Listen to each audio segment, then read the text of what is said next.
Hello, welcome. My name is Yvonne Diaz. I'm a co-founder of Oncogene Cancer Research, and I'm here today with Kathrin, who's living with ALK-positive lung cancer in Germany. Earlier, we spoke with Kathrin about her diagnosis and how that came about, and today we're going to be talking a little bit more about what it's like to live with lung cancer, and specifically more about the relationships. So, Kathrin, welcome back again. Welcome. Thank you. So, as we covered earlier, you have a young son, and obviously, before all of this, you were in the middle of raising your son and living your life, and it was pretty terrifying to hear these words. You have cancer. You have lung cancer. So, tell us a little bit more about how you and your husband handled that at first. Maybe how did you keep this private? When did you decide to tell him? And he's also so young. How did you decide to tell him? I think he was involved all the time. Um, he knew that there was something wrong with my left foot. So he was involved in the whole process, like, okay, mom has to go to the doctor to see what's wrong with her left foot. Then it's unclear what's going on here. Then the MRI, the visits to the hospital, he realized everything and he was involved all the time. We explained um, to him that there is something going on with me and we're not sure what it is. So he, yeah, he was always part of our journey. And we also contacted some specialists and they told us that that's the best way to do it like this. And when I was diagnosed with cancer, first with cancer and later with lung cancer, we told him again. I told him. That was a conversation between me and him, and he felt the whole time he felt that there was something wrong with me, I think. And there was an underlying fear that he couldn't really describe, but there was a conversation with him, and he asked me, "Mom, are you going to die?" And at this point, I knew that I have to be honest, but in a way that I don't terrify him. So I answered like, nobody knows when he's going to die. And then he looked me into the eyes, and then I knew at this moment, this time, that for him it was totally clear that I was seriously ill. Yeah. I mean, that's terrifying. And, and I guess at 5, do you think he understood the word cancer? Had he heard it before? Because sometimes people have, obviously a very bad association with this word. And yeah, and it's so difficult. I know other parents who didn't tell their kids, and then the kids heard it through the neighbors and came Yes. back with that news, which it's really hard, the decision to tell or not to tell, and who you tell, right? Yeah. So, yeah, that's what we don't wanted him to experience, that someone else is talking to him about me with some sort of information that maybe he couldn't handle. And so for me and my husband, it was very important that we do it by ourselves, the way that we think it's the best way for him as a 5-year-old boy. And we try to explain and describe it in a childish way, to describe it as some sort of illness, that I'm sick and there's something going on in my foot and something in my lung, like, and there is a very powerful drug and she's working for me. We went together to the pharmacy to get my pills, and that was so important for him because he saw, oh, big packages, and these pills are helping my mother to stay alive. He knew that these pills um, are my lifesavers. He knew it from the beginning. I was honest with him. I, I don't know, that really came from my heart. I felt that this is the right way to deal with it. And I remember you saying to me in another conversation that it's important for your son to see you taking your pill. Yes. So, right? Because Yeah. picking it up, like It's a involving ritual. him, right? Do you Yeah. go with him to pick it up, and does he ask to see you take it every day? Like, how does that work? It's getting less because I think he really sees, oh, the pills are working. Still working. My mother's fine. So, but I think this is how children can deal with sort of these things. Like, okay, there's a big problem, there's an issue, but there are solutions. Like in my case, I really have strong pills for me to work, to keep this cancer stable. And he knows that there is a possibility that the pills are not effective anymore. He knows that. But I'm telling him whenever he's asking, there always be another way.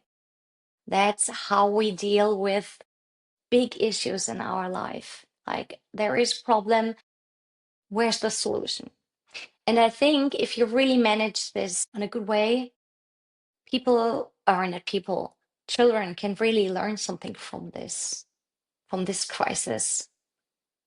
And I have the impression that my son, he really dealt with it and he integrated it well and he's okay with it.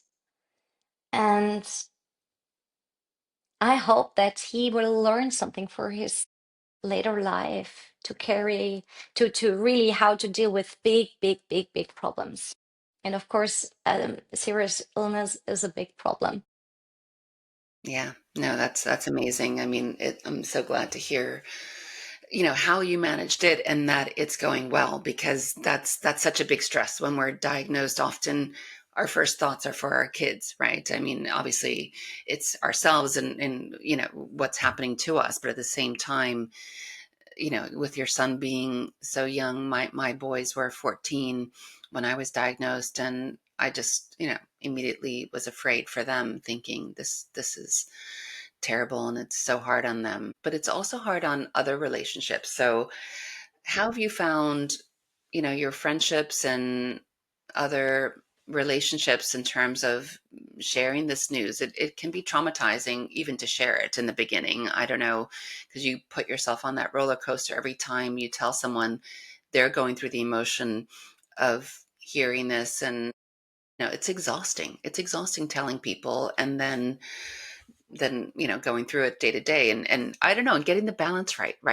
Do friends take an interest, or are they even talking about it at all? There's a fine line between talking about it Yeah, too much and then completely ignoring that you have something significant in your life that changes your perspective and your yes. abilities. Yeah. I think most of my friends handled it very well. Really have to say, and I'm very proud of my closest friend. Her father died from cancer, and she was by my side all the time. And I think, yeah, that's really tough because she lost her father around about 3 or 4 years ago, and then her best friend was diagnosed with lung cancer. So tough lady. But my parents, they really had difficulties with my diagnosis because, as I already mentioned, both of my grandmothers died from cancer, and they were both pretty young, around about 35, 40. And so both of my parents lost their mothers due to cancer in early years. And for them, that was so shocking and it brought up all the emotions from their childhoods that it was pretty hard for them to deal with it. And yeah, there were really some strange things going on between me and my parents, because I felt that they love me and they wanted to be close to me, but on the one hand side, but on the other hand, they couldn't. It was so overwhelming for them, and they were in such a pain and in such a grief that they couldn't really be at my side. And that was, of course, very difficult for me at this time last year, round about the same time. Yeah, That's really tough because exactly your parents, we're used to them being there supporting us through all the ups and downs of life. And exactly. here you are going through one of the most difficult things I imagine in your life. And, were they just retreating and not really connecting with you on it? Do you feel like they No, took an interest in your diagnosis? yes, of course they did, and they tried their best, but I felt that they are overwhelmed. So of course they came. They are not living in Munich. They came to visit me, and they tried to be by my side. They really tried very, very hard, but I felt that the way they talked about it, the way they showed up, it was not really a support, because it felt like I have to carry my parents than the other way around, and that was because of their own history. And I'm fine with that, because I feel them. I really feel with them. I can imagine how hard that must be, to lose the own mother and then to see that the own daughter has the same illness. This is really, I think my mother felt some sort of, um, she thinks that, or that she's still, I think she's still thinking that she's some sort of responsible for this. And this is really what worries me, to see her suffering like this. So it's not your fault. There wasn't something wrong in my childhood that this is the reason why I'm suffering from this illness. But of course, that's not easy to, yeah, to deal with when you see that your own parents are struggling with emotions like this. Sure. I Yeah. mean, so where did you find the support? Obviously, you have your husband, and you mentioned in our earlier conversation how he became very active and researching things, which is really helpful. But what about the mental side of our condition is really hard to pick ourselves up. So where do you get support? What about other friends? Yeah, it's mainly, or it was, and it still is mainly my husband. I think he's doing an amazing job. And then I have a a brilliant psycho oncologist. She's very close to my side. I see her every few weeks, and we just talk and try to, yeah, to see where I am. And the most important thing for me is to really feel alive. And I can feel alive whenever I'm exercising, when I'm doing something for and with my body. Um, and of course, spending time with friends, just having a great time. Um, yeah, leading an active life. And I'm very grateful to be able to live a quite normal life despite this situation. And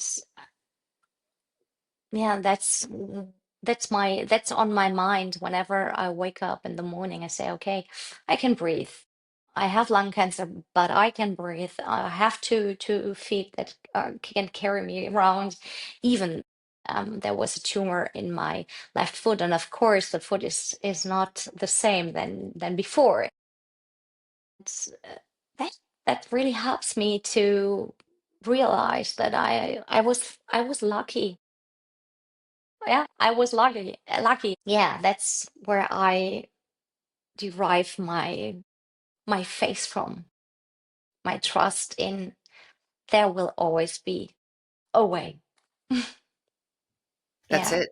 Yeah, I do think like all the things you're talking about, being grateful, right? It's amazing how despite having something terrible in a way, there's so much to be grateful for every single Yes, day, right? And like you say, exactly. just waking up, the sun is out, and I've had people describe sometimes like the flowers look prettier, the sun is Yes, shinier, it right? is.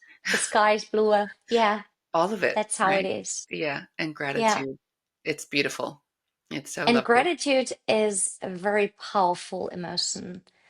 There's research that's showing that this is really a powerful emotion that's doing a lot for our, yeah, system. And I really believe in this, that it Yeah. really, yeah, emotions, good emotions are good for our body, for our health. So, I think so. yeah. And also, I mean, look, and not to say, I don't know about you, but I'm sure you have your bad days and I've Yes, had of bad course, days, everyone. I right? think I Yeah, had. and bad weeks. And Yes. sometimes it doesn't help when someone's trying to make you feel better, right? Where they're trying to pull you out of it. Sometimes, it's just like I just want to be sad for a moment and Yes. wallow in this because, it's And something that's terrible. okay. I think Yeah, that's part of our journey, the grief, the anger, the anxiety, and that's okay because there's no way out of it. It belongs to us, some sort of, yeah, yeah. No, exactly. I think that's good, but definitely staying in the hopeful bit and enjoying life and yeah, the beauty of it every day is so yeah. I special. think it's important to find an exit, you know, That's to yeah, have these emotions, to feel them, but then to have an exit. yeah, And that's the thing, what it's all about, to really have an exit out of it, to say, okay, now I'm going to leave this behind and just focus on what you already talked about. Like, okay, the sky is bluer than before. And the flowers, wow, wow, the smell of those flowers. Oh, yeah. it's amazing. Yeah, no, I love that. Well, on that note, we're going to pause this episode here for today, and thank you for joining us and sharing these really important perspectives because I think navigating family and relationships is a big part of living with our condition. So thank you again, Catherine, and we'll be back Thank you. for the next part shortly. See you. Bye bye.